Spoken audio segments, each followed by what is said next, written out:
Hey, it's Vas here from Aussie RC Playground and welcome to another unboxing. Today we're going to be looking at another RC from Team Magic, and this one is the E5HX.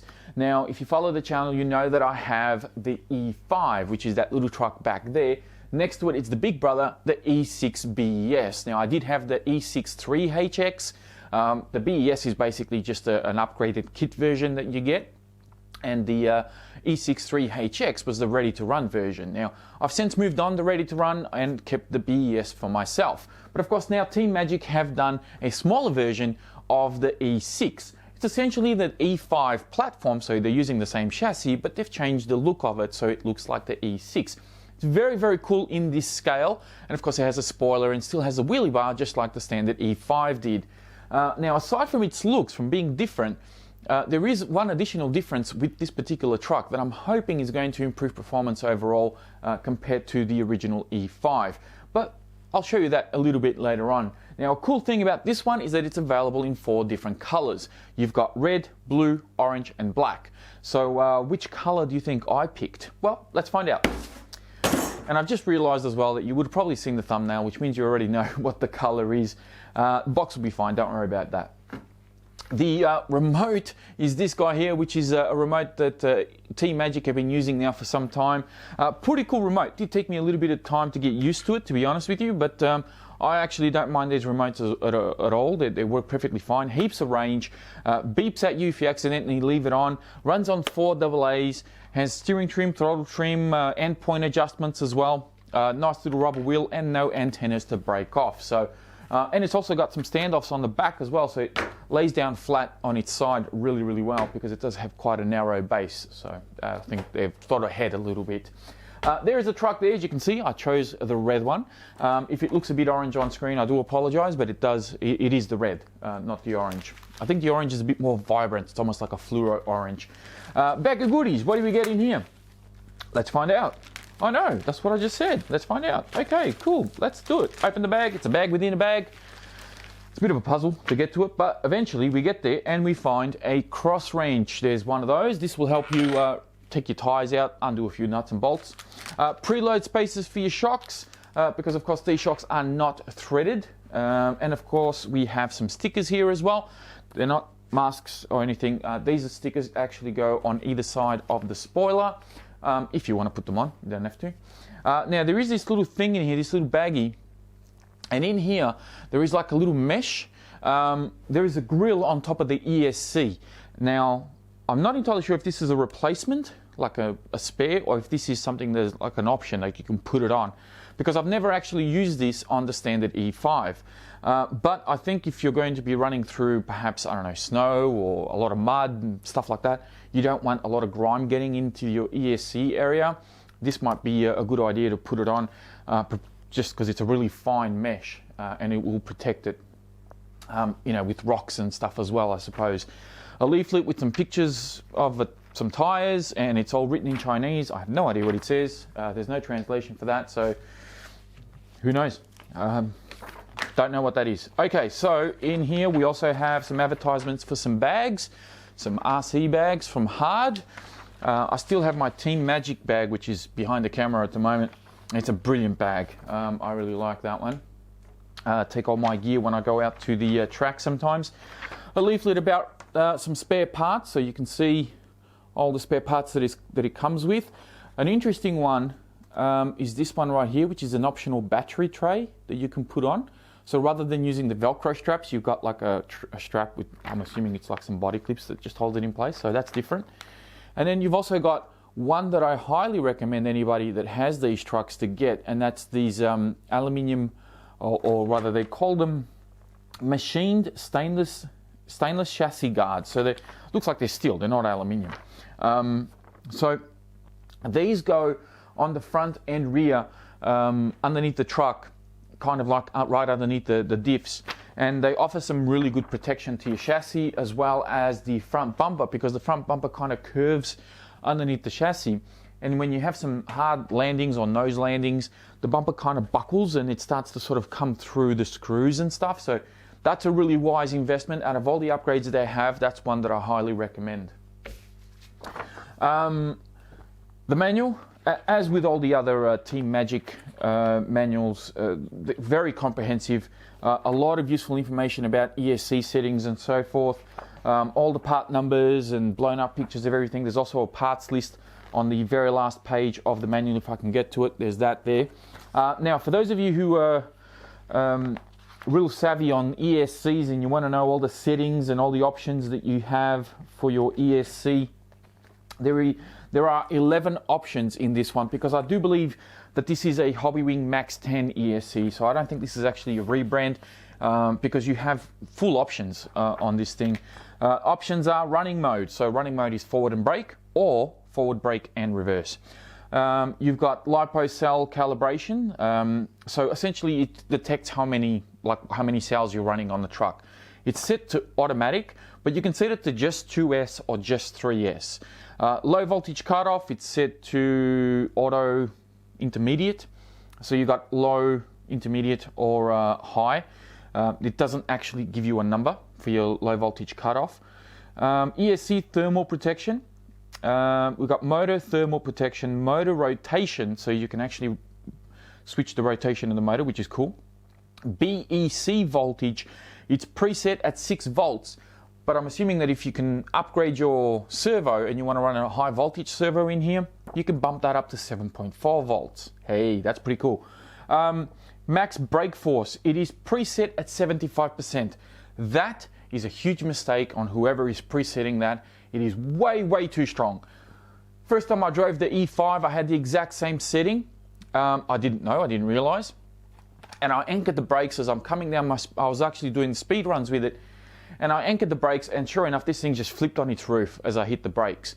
The brakes at 75% are way too strong. Drop them down to about 50, or there's even one below that, which is 37.5. That will be somewhere round about where you'd sort of want it to be. Because at 75%, that is crazy. You don't need the brakes to come on that strong. Max reverse force, so this is your speed in reverse. You got 25%, and it's preset at 50%. You can't go any higher than that. Start mode, now this is punch. It's set at level 3 out of 5, so you can go all the way to 5, or you can even drop it down a little bit if you want. And drag brake, which you can have all the way up to about 16%, it's set at 0. So these are all the settings that you have on the ESC, so very cool. I really like that. I just don't like the preset at 75% for brakes. I mean, who does that? We don't need that. Alright, so the truck itself, I almost dropped it, slid out of my hand. Here we go. You can have a nice good look at it. Very cool looking body. And hopefully you can see now that it is red. The rear, if I can show you here, there we go. You've got ball bearings on the wheelie bar. You've got adjustments here for your wheelie as well, for your wheelie bar, so you can actually drop it down a couple of notches or even bring it up one. LEDs on the back of this truck, which is something that the standard E5 didn't have. And of course, it still has the front mounted LEDs on the front bumper. Same wheels and tires, nice big shocks, and just a really nice, cool looking body. There it is there. So, you know, this is a cool truck. It's small. It's an E6 and it's small and it's cute, you know. But don't let that cuteness fool you. This is a vicious machine because the E5 is just brilliant. So I'm expecting this to be the same, if not more. And I'm going to show you why while I take the body clips off and give you guys some close-ups of this thing. I'll quickly take these body pins out of here and then we'll talk about the body a little bit. So here's the body. Now, very flimsy, quite small actually. This is a very flimsy body, but I said the same thing about the standard E5 body, and it's actually held up reasonably well. Despite the fact that it is quite thin, I thought that this was going to crack and tear and carry on. But the E5 body is actually held up pretty well. Not the one that you see on there. That's a brand new one, the black one that it came with. It had it's got a couple of holes on the back from when you do like wheelies and you go a bit too far, and it ends up on its roof and then it slides on its roof like that. So you end up with a couple of holes on the back. Don't think I'll have the problem with this one though, because I have a spoiler on the back of this to protect it.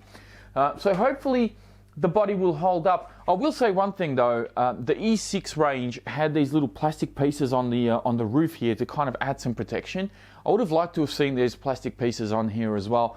Probably, you know, there is one on the bonnet of the E6. You can probably do it without it here, but on the roof especially, those plastic pieces are really cool because they protect the body quite a lot. And you can always buy replacement plastics to put on there and keep the body relatively new. Whilst this one, you know, it's just going to get scraped straight away as soon as you land on the roof. So here's the truck here, and I don't know if you guys can spot a specific difference with this one, but it's this guy right here, the motor. Now, it's still a 4400 kV as was in the E5. However, this one is 60 millimeters long, while the other one was 55. So this is a 36 by 60. The old one was a 36 by 55. And I think this is going to be a nice little improvement. I don't know if it's going to have more speed or more torque. Obviously the truck's brand new, I haven't ran it yet, so I don't know what it's going to be like, but I'm hoping it gives me a little bit more scope in gearing it up. This is running Mod 1 pinion gears, and one of the things that I've kind of complained about on the E5 is that it felt like it was a little bit undergeared. Heaps of revs, so it's got speed, but it just felt like it didn't have that mid-range to low, you know, low end to mid-range. It felt like most of it was up the top, and I think a lot of that has to do with the kV on it. It would have been nice if maybe they'd gone like 1000 kV lower, so instead of 4400, maybe go 3400, and still have the same size can as this. I think that would have made it a little bit torquier and allowed you to sort of gear it up a little bit. So it would have given you a lot of bottom end, mid-range, and you'd be able to scream it up top because you got the gearing. But I don't know. We'll see how this goes. I'm only speculating. We'll see what happens. Still has the same Savox servo as the E5. Now this is a waterproof steering servo, and the ESC I do believe is also waterproof, if I'm not mistaken. Yeah, so WP, waterproof. The only thing I have to complain about with the steering servo is that it feels a little bit slow and it just feels a bit lazy, you know, especially when it comes to centering. But it's not a huge problem. I've had worse, but of course I've also had a lot better out of the box, I mean. So it's an okay servo, and the fact that it's waterproof, I know a lot of people, you know, they're kind of restricted on when they can run their RCs. You may snow in your area, you might only like to go out in the rain, I don't know, but at least you have the option here. And you don't have to sort of upgrade the electrics as such to waterproof electrics just so you can run in snow and wet conditions. 4mm shock towers front and rear, and you do have 3 adjustments for your shocks on both front and rear shock towers, 2 adjustments for your shocks on the A-arms, both front and rear, and the A-arms are exactly the same. They're just reversed from front to back and left to right. And that goes for the top ones as well. So this is a really cool, smart thing to do with a lot of manufacturers because it minimizes the amount of unique parts you need to make for that particular vehicle. So you break an A-arm, you usually buy them in pairs. You replace that one A-arm, you usually have the same part for, you know, to replace on all the other 3 corners should anything else go wrong. So a real cheap, effective way of, you know, keeping costs down, not just for the manufacturer, but also for the consumer. Now, you got 4mm drive shafts on front, both front and rear, and the ones at the front are actually CVDs. So very, very cool. You got this pillow bowl suspension set up on here as well. 4mm shock shafts on these shocks.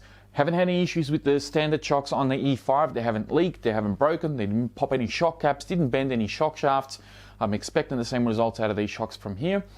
Very, very good shocks. And of course the suspension on this is just really, really good.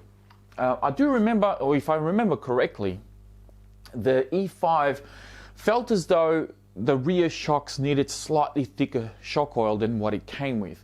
I think that was my only gripe, but it's a minor thing.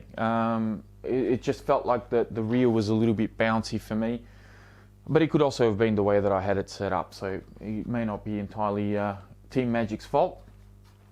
But out of the box, the suspension feels very good and the truck handled brilliantly, so I'm expecting similar results out of this.